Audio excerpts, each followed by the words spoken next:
मैं आगे बढ़ना चाहूँगा। हमारे साथ कम्युनिस्ट पार्टी ऑफ इंडिया के लीडर और जेएनयू स्टूडेंट्स यूनियन के फॉर्मर प्रेसिडेंट कन्हैया कुमार भी मौजूद हैं। मैं इस वक्त कन्हैया से रिक्वेस्ट करना चाहूँगा। हम और भी कुछ पैनलिस्ट का अभी भी इंतजार कर रहे हैं। I hope they will join us soon, but for now मैं अब कन्हैया कुमार से रिक्वेस्ट करना चाहूँगा कि आप अपनी बात को आगे रखें।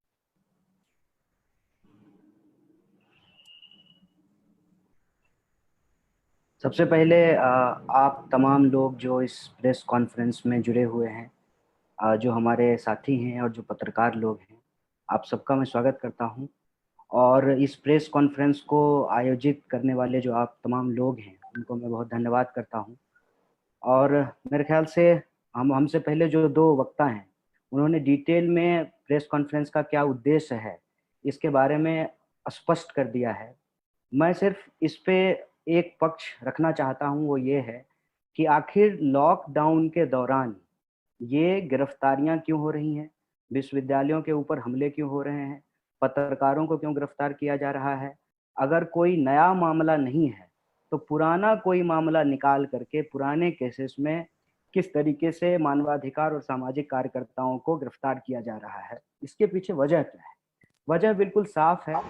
आज जो बिहार की अखबार में खबर आई है, दो दर्दनाक घटना वहां हुई है। मोकामा में एक लड़की को जिंदा जला दिया गया है और बेगूसराय में एक मासूम के साथ उसके ही चाचा के द्वारा बलात्कार किया गया है।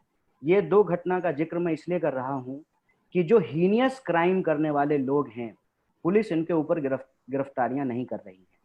ऑलरेडी जो लोग गिरफ्तार किए गए थे, जो अंडर ट्रायल थे, जो खूनी थे, जो मर्डरर थे, जिनके ऊपर डकैती का आरोप था, जिन्होंने भ्रष्टाचार किया है, इस देश की संपदा को लूटा है, उन तमाम लोगों को रिहा किया जा रहा है। लेकिन ये जो स्टूडेंट हैं, उनको ऐसी क्या इमरजेंसी हो गई है कि उनको गिरफ्तार किया जा रहा है, जबकि देश की परिस्थिति ये है कि जो विद्यार्थी पढ़ रहे हैं उनको अपनी पढ़ाई की चिंता है, पढ़ाई खत्म करने के बाद नौकरी मिलेगी कि नहीं मिलेगी इसकी चिंता है।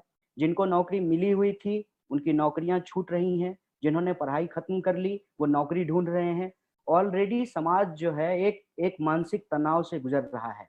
लेकिन लोगों के हक और अधिकार के लिए लड़ने वाले, बात करने वाले जो ये विद्यार्थी हैं, उनको इसलिए टारगेट किया गया है ताकि सरकार की नाकामियों पर कोई सवाल ना खड़ा कर सके, कोई ये ना पूछ सके कि भाई कैसा ट्रेन चला रहे हैं, जाना है गोरखपुर, पहुंच जा रहा है उड़ीसा।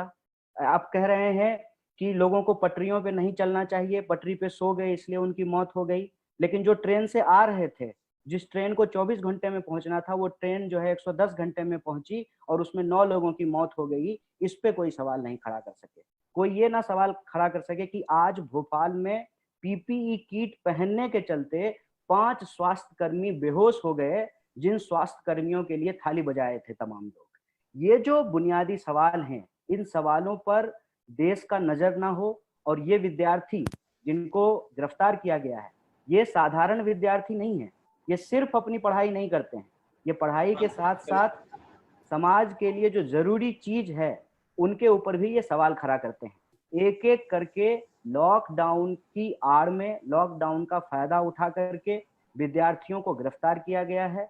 और जिस तरीके से ये गिरफ्तारियां हुई हैं, जिस तरीके से विश्वविद्यालयों पे हमले हो रहे हैं, उससे ये स्पष्ट है कि ये सरकार हम लोगों को अंग्रेजों की याद दिला रही है। और इस देश में लोकतांत्रिक आवाजों को दबाने के लिए और सीए, एनआरसी, एनपीआर के खिलाफ जो लोग लड़ रहे थे, उनको खास करके इसलिए टारगेट किया गया है कि इसमें एक तीर से दो शिकार किया जाए। एक तो सीए, एनआरसी, एनपीआर के दौरान जो लोग एक्टिव थे उनसे बदला भी निकाला जा सके, सरकार बदले की राजनीति कर रही है। और दूसरा, अगर इन विद्यार्थियों को डराएंगे, इनको जेलों में डालेंगे, तो बाकी विद्यार्थियों को ये मैसेज जाएगा कि कल को अगर तुम भी सरकार के खिलाफ कुछ बोलोगे तो तुमको भी इन लोगों की तरह जेल में डाल सकते हैं। ये साजिश के तहत ये तमाम काम की जा रही है।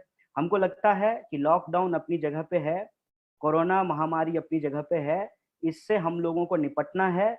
लेकिन इस तरीके पर भी हम लोगों को विचार करना पड़ेगा। जैसे आज हम लोग प्रेस कॉन्फ्रेंस कर रहे हैं, नए तकनीक के माध्यम से, नए तरीके से हम लोग अपनी बात को मीडिया तक पहुंचाने की कोशिश कर रहे हैं। उसी तरीके से सरकार तक भी हम लोग अपनी किस तरीके से अपनी बात को पहुंचा सकते हैं, ये हमारा पहला कदम है। मीडिया के साथियों से अनुरोध है कि आप सरकार तक हमारी बात को पहुंचाएं। कल को अगर सरकार लॉकडाउन की आड़ में बदले की राजनीति अगर नहीं खत्म करती है, जो हमले किए जा रहे हैं विश्वविद्यालयों पे और विद्यार्थियों के ऊपर, सामाजिक और मानवाधिकार के कार्यकर्ताओं के ऊपर, अगर इस पे ये रोक नहीं लगाते हैं तो मजबूरन नए तरीके से लॉकडाउन और कोरोना के जो नियम हैं, जो प्रतिबंध हैं, उसको मानते हुए हमको अपनी आवाज को उठाने का प्रयास करना पड़ेगा। बहुत बहुत शुक्रिया।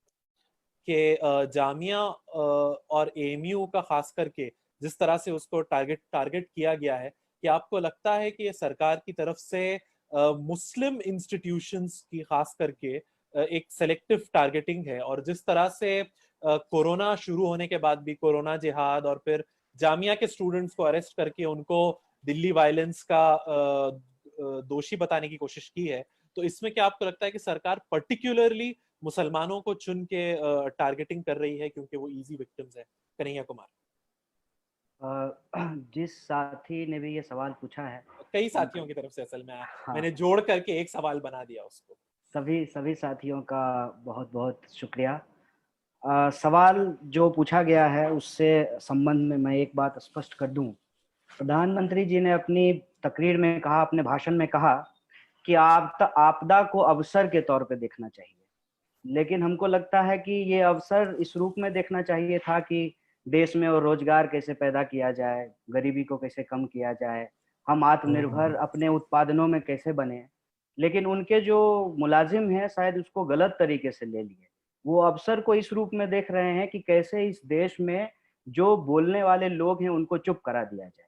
जहां तक सवाल है स्पेसिफिकली मुस्लिम कम्युनिटी को टारगेट करने का, तो इस संबंध में मैं ये कह दूं कि जो व्यवस्था आज हमारे सत्ता पे काबिज है, उसकी शुरू से ही एक पहल रही है कि समाज को कैसे धर्म के नाम पे बांटा जाए। और इसकी शुरुआत 2014 में नहीं हुई है। दरअसल इसकी शुरुआत आजादी के आंदोलन के दौरान ही हो गया था कि कैसे भारतीय समाज को धर्म के आधार पर दो अलग अलग हिस्सों में बांटा जा सके। और मैं समझता हूं कि उसका जो बीजारोपण किया गया था आजादी के आंदोलन के दौरान, और आज जब ये सत्ता में आ गए हैं तो ये उसका फसल काटने की कोशिश कर रहे हैं। आप देखेंगे बार बार जो नैरेटिव इस देश में घूम घूम करके चलता है, वो ये कहा जाता है कि जो मुसलमान भारत में रहते हैं वो भारत में रहते हैं, लेकिन वो समर्थन जो है वो भारत के विरोध करने वाले लोगों को करते हैं। तो वो क्या कहना चाहते हैं? वो दरअसल इस देश के भीतर ही एक इंटरनल इनमी खड़ा करने की कोशिश करते हैं कि पाकिस्तान तो मान लीजिए बंटवारा होकर के भारत से अलग होकर के चला गया, लेकिन आपके मोहल्ले में, आपके टोले में कैसे एक पाकिस्तान खड़ा किया जाए, कैसे साथ में जो खेलने वाले लोग हैं, जो एक साथ ही क्रिकेट खेलते हैं, उनको आपस में कैसे बांट दिया जाए, एक साथ ही उनका व्यवसाय चलता है, उनकी दुकानें चलती हैं, उनको आपस में कैसे बांट दिया जाए। और ये धर्म के आधार पे टारगेटिंग इसलिए होती है कि जब जब देश धर्म के बहस में उलझा रहेगा तो फिर लोग ये सवाल नहीं पूछेंगे कि आखिर इस देश में जीडीपी का 1.5% हेल्थ पे क्यों खर्च किया जाता है, आखिर इस देश में जीडीपी का कम से कम 6% जो है वो एजुकेशन पे क्यों नहीं खर्च किया जाता है, 45 साल में देश में सबसे ज्यादा बेरोजगारी क्यों है, क्यों जो हमारे मजदूर हैं, जो इस देश की अर्थव्यवस्था का चक्का चलाते हैं, उनको आज रोटी नहीं मिल रही है। उनको सपना दिखाया गया था कि भाई आपको बुलेट ट्रेन देंगे, और वो अच्छे दिन के वादे में वोट भी किए थे। बुलेट ट्रेन तो छोड़ दीजिए, साधारण जनरल ट्रेन उनको नहीं मिल रहा है, और जो ट्रेन मिल रही है उसको पहुंचना था गोरखपुर, वो पहुंच जाता है कहीं और। एक अंग्रेजी हिंदी गाना है कि पहुंचना था जापान पहुंच गए चीन। ये जो पूरी की पूरी परिस्थिति है जिसको हम कहते हैं बुनियादी सवाल से लोगों को गुमराह करना, उसके तहत ये टारगेटिंग की जाती है। और बात सिर्फ यहीं तक नहीं रुकती है। अब देखिए कि उसका अगला शब्द क्या होता है, जिहादी, नक्सली, एंटी नेशनल, टुकड़े टुकड़े गैंग के सदस्य। इसमें किन लोगों को शामिल किया जाता है? मुसलमानों को शामिल किया जाता है, दलितों को शामिल किया जाता है। इस देश के भीतर जो मजदूरों और किसानों के हक और अधिकार को लेकर लड़ने वाले लोग हैं, जो महिलाओं के हक और अधिकार को लेकर लड़ने वाले लोग हैं, जो इस देश में न्याय और बराबरी की आवाज उठाने वाले लोग हैं, चाहे वो किसी भी समुदाय के हों, उनको इस कैटेगरी में डाल दिया जाता है। तो ये पूरा का पूरा एक नैरेटिव खड़ा किया गया है, भाई ये लोग प्रो मुस्लिम हैं, भाई ये लोग एंटी हिंदू हैं। इस तरीके का नैरेटिव इसलिए बनाया गया है कि जो चाल 1947 में भारत के विभाजन के दौरान रची गई थी, और मैं फिर से आपको याद दिला दूं और सब लोगों को ये नोट करना चाहिए कि भारत का जब विभाजन हुआ उसका समर्थन हिंदू महासभा भी कर रही थी और मुस्लिम लीग भी कर रहा था। और मुस्लिम लीग के जो समर्थन करने वाले लोग थे वो पाकिस्तान चले गए, जो गांधी को समर्थन करने वाले लोग थे, जो मौलाना अबुल कलाम आजाद को समर्थन करने वाले लोग थे, जो इस देश में कहते थे कि हम हिंदू हो या मुसलमान हो, सिख हो या ईसाई हो, हम सब हिंदुस्तानी हैं और मिल करके साथ रहेंगे, वो लोग यहाँ रुके थे। और आज उनको इस देश में रुकने की सजा दी जा रही है। बार बार उनसे इस देश का नागरिक होने का कभी प्रमाण पत्र मांगा जाता है, कभी उनसे देशभक्त होने का प्रमाण पत्र माना जाता है, और ये नैरेटिव खड़ा किया जाता है कि ये जो तमाम विश्वविद्यालय हैं जिनके नाम थोड़ा मुसलमान सा लगे देखने में, उनको आतंकवादियों का अड्डा बताया जा सके, और उनके हक के लिए जो यूनिवर्सिटी खड़ा हो, चाहे जेएनयू खड़ा हो, चाहे एचसीयू खड़ा हो, चाहे इलाहाबाद यूनिवर्सिटी खड़ा हो, चाहे बनारस यूनिवर्सिटी हिंदू यूनिवर्सिटी खड़ा हो, उस यूनिवर्सिटी के जो विद्यार्थी हैं उनको इस टुकड़े टुकड़े गैंग के फ्रेमवर्क में डाला जा सके, और लोगों के जो बुनियादी सवाल हैं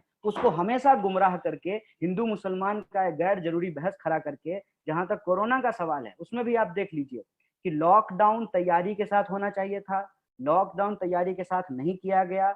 लॉकडाउन करने के बाद इस देश में हजारों लाखों करोड़ों लोगों को परेशानी हुई, डॉक्टरों के पास पीपीई किट नहीं है, लोगों के पास दवाइयां नहीं पहुंची हैं, टेस्टिंग नहीं हो रहा है, अर्थव्यवस्था की हालत जो पहले से खराब थी वो और ज्यादा खराब हो गई है, बेरोजगारी का दर लगातार बढ़ रहा है। जिनको जो पढ़ाई कर रहे थे तो उनको चिंता है कि पढ़ाई उनकी कैसे खत्म होगी, जो पढ़ाई खत्म कर लिए थे उनको चिंता है कि नौकरी कैसे मिलेगी, जिनको नौकरी मिल गई थी उनको चिंता है कि उनकी नौकरी कैसे बचेगी। इन तमाम सवालों को गुमराह करके ये हिंदू मुसलमान के बहस में देश को फंसाना चाहते हैं। इसीलिए जिन साथियों ने भी ये प्रश्न किया है उनसे भी हमारा यही आग्रह है कि ये जो पूरा का पूरा मामला है, जिस तरीके से विद्यार्थियों को गिरफ्तार किया गया है, जैसा कि बाकी साथियों ने भी आपसे अपील किया है कि आप केस के मेरिट को जाकर के देखिए, और कोई भी केस उठा करके देख लीजिए। अगर हम लोग अपने ही केस का उदाहरण दें, इतने साल हो गए हैं, दिन रात प्राइम टाइम चला था कि देश के खिलाफ बोला गया है, क्या हुआ है उस मामले में, क्यों उस पे जो है फास्ट ट्रैक कोर्ट का गठन क्यों नहीं किया गया है? क्योंकि उनको मालूम है कि इन सारे केसेस से ये लोग निर्दोष होकर के निकल जाएंगे। लेकिन ये जो पूरा का पूरा प्रोसेस है, आप सोचिए जिस लॉकडाउन के दौरान लोगों को खाना नहीं मिल रहा है, लोग अपना क्लास नहीं कर पा रहे हैं, पढ़ाई खत्म करने में उनको दिक्कत हो रही है, इस परिस्थिति में विद्यार्थियों को गिरफ्तार करके, जो प्रेग्नेंट महिला है उसको गिरफ्तार करके जेल में डाला गया है ताकि उसको यातना दिया जा सके और तो उसको प्रताड़ित किया जा सके, और समाज को यह संदेशा दिया जा सके कि जो सरकार के खिलाफ बोलेगा उसकी आवाज को बंद कराएंगे। तो आप मीडिया साथियों से हमारा अपील है कि आप हमारी आवाज सरकार तक पहुंचाइए कि सरकार से हम सीधा सीधा मांग करते हैं। पहली बात ये कि ये जो बदले की राजनीति है सरकार बंद करे, जिन लोगों को भी गिरफ्तार किया गया है सारे पॉलिटिकल प्रिजनर्स को बिना शर्त रिहा किया जाए। और तीसरी बात, दुनिया कोरोना से लड़ रही है, आप भी कोरोना से लड़ने पे अपना ध्यान फोकस कीजिए। एक कहावत है, खिसियानी बिल्ली खंभा नोचे, खिसियानी भाजपा विद्यार्थी नोचे। तो ये विद्यार्थियों को और विश्वविद्यालयों को नोचना बंद कीजिए, ये सीधा मांग है हमारा सरकार से। कन्हैया जी, कुमार के लिए सवाल ये है, प्रिंट की फातिमा खान जर्नलिस्ट हैं, is there a reason why you have been absent from this conversation against the arrests for so long? As someone who rose out of the students movement, do you think you should be at the forefront of this fight against students? Kanhaiya, आप इसको respond करना चाहेंगे? साथी, ये जो सवाल उन्होंने पूछा है, बहुत सारे लोगों के मन में ये सवाल हो शायद कि क्यों हम लोग बहुत एक्टिव नहीं हैं। और इस प्रेस कॉन्फ्रेंस की एक अच्छी बात यह है कि शुरू में ही लोगों ने इसको स्पष्ट कर दिया कि हम लोग क्यों नहीं कर पा रहे हैं, और हम लोग नहीं कर पा रहे हैं यही अवसर है सरकार के लिए कि लोग घर से बाहर नहीं निकल पाएंगे, बहुत बोल नहीं पाएंगे, रैलियां नहीं कर पाएंगे, प्रोटेस्ट नहीं कर पाएंगे क्योंकि लॉकडाउन है। और अगर लॉकडाउन के नियमों का हम पालन नहीं करेंगे तो जैसे इस देश की हर समस्या के लिए विपक्ष को जिम्मेवार ठहरा दिया जाता है और एक फ्रेमवर्क तैयार किया गया है कि जो नहीं हुआ उसके लिए नेहरू जी जिम्मेवार हैं, और जो मोदी जी कर रहे हैं, सोचिए अगर मोदी जी नहीं होते, अगर मनमोहन सिंह होते तो देश की परिस्थिति क्या हो गई। आप माने गिरी हुई हरकत समझ लीजिए कि ये है कि मोदी जी हैं तो 3,000 लोग ही मरे हैं, मनमोहन सिंह प्रधानमंत्री होते तो 4 लाख लोग मर जाते। इस तरह की मतलब बेगैरत बात करने वाले लोग हैं। तो हम लोगों की मजबूरी ये है कि लॉकडाउन का पालन करना है। अगर लॉकडाउन का पालन नहीं करेंगे तो सरकार के समर्थन में जो बोलने वाले लोग हैं वो कहेंगे कि आप लोगों ने ही जो है कोरोना फैला दिया है देश में। कोरोना का वायरस जो है वो चाइना में मिला है, लेकिन कुछ लोग जो है भारत के भीतर जो रहने वाले भारतीय लोग हैं उनके फ्रिज में कोरोना का वायरस ढूंढना शुरू कर देंगे। तो ये जो परिस्थिति है, इस परिस्थिति में ही वो लोग अवसर तलाश लिए हैं कि जब ज्यादा प्रोटेस्ट नहीं हो सकता है तो क्यों ना टारगेट करके, सिंगल आउट करके, एक एक करके लोगों को गिरफ्तार किया जाए। और रही बात व्यक्तिगत तौर पे हमारे बहुत एक्टिव होने का, तो लॉकडाउन की परिस्थितियां उसके लिए जिम्मेवार है। और हमारे जैसे लोग कैसे एक्टिव नहीं होंगे, हमको तो हर हाल में एक्टिव होना पड़ेगा। उसकी वजह ये है कि हम ये समझते हैं कि हमारी पीठ भले अलग अलग हो लेकिन सत्ता का डंडा एक है। जब हम ये बात समझते हैं तो हम अपनी पीठ अलग अलग ना रखें, हम अपनी लड़ाइयों को टुकड़ों टुकड़ों में ना लड़ें, बल्कि उनको मिला करके एक बेहतर समाज के निर्माण के लिए अपनी लड़ाई को हमको लड़नी है। और जहां तक सिंगल आउट करने का बात है, तो ठीक कहा हमारी जामिया के एक साथी ने कि यही तो कोशिश है उनकी कि लोगों को आपस में बांटा जाए, लोगों को डराया जाए। तो ना हम डरे हैं ना आपस में बटे हुए हैं, हम लोग मिल करके इस सवाल को उठाएंगे। लॉकडाउन की परिस्थितियों के चलते हम लोग नहीं उठा पा रहे थे बहुत एक्टिवली, क्योंकि उसके जो नियम कानून है उसको फॉलो करना पड़ता है। और हमारे लिए जरूरी और भी हो जाता है कि आज हम सब लोग जितने लोग बात कर रहे हैं, शायद हम में से किसी को पता नहीं है कि किसकी गिरफ्तारी कब हो जाएगी। तो ये सवाल एक्चुअली डाइवर्ट किया गया है। और मैं प्रिंट की अपनी साथी से अपील करना चाहता हूँ कि जब इस तरह का सवाल फ्रेम किया जा रहा हो कि जिग्नेश क्या कर रहे हैं, कन्हैया क्या कर रहे हैं, तो उस समय बेसिकली ये सवाल पूछा जाना चाहिए कि जब देश में हजारों लाखों प्रवासी मजदूर पैदल घर जा रहे हैं तो देश के श्रम मंत्री क्या कर रहे हैं, लेबर मिनिस्टर कौन है? देश को पता ही नहीं है कि लेबर मिनिस्टर कौन है। जब कोरोना चल रहा है तो स्वास्थ्य मंत्री जो है वो लूडो खेल रहे हैं। जब देश के विश्वविद्यालय बंद कर दिए गए हैं तो हमारे जो शिक्षा मंत्री हैं वो टीवी देखते हुए फोटो डालते हैं। तो जो सवाल सत्ता से पूछा जाना चाहिए, वो सवाल जो डिसेंडर के रूप में जिनको हम देखते हैं, जो सवाल को मुखरता से उठाने वाले लोग हैं, उनसे ही उल्टा सवाल पूछा जाता है। ठीक है, हम सवाल पूछने का सम्मान करते हैं क्योंकि हम चाहते हैं कि सवाल पूछा जाए। हाँ, लेकिन मेरा ये मानना है कि लॉकडाउन एक अवसर लेकर के आया है सरकार को विद्यार्थियों को संट करने का। तो हम इस अवसर में यह कोशिश कर रहे हैं कि कैसे लॉकडाउन का पालन करते हुए एक तरीका निकाला जाए और अपनी आवाज सरकार तक भी पहुंचाया जाए और लोगों को भी आपस में संगठित किया जाए। बहुत बहुत शुक्रिया।